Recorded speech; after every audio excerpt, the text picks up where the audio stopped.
Meaning of I'm. I'm.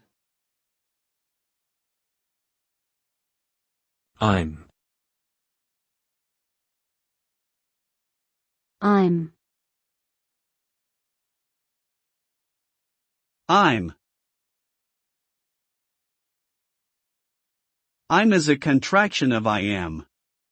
It is a common phrase used in the English language to indicate one's personal identity or state of being. The word I refers to oneself, while am is a form of the verb to be which denotes a state of existence or identity.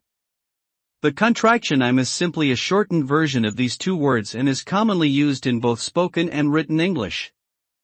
It is a fundamental part of the language and is used millions of times every day in conversations around the world.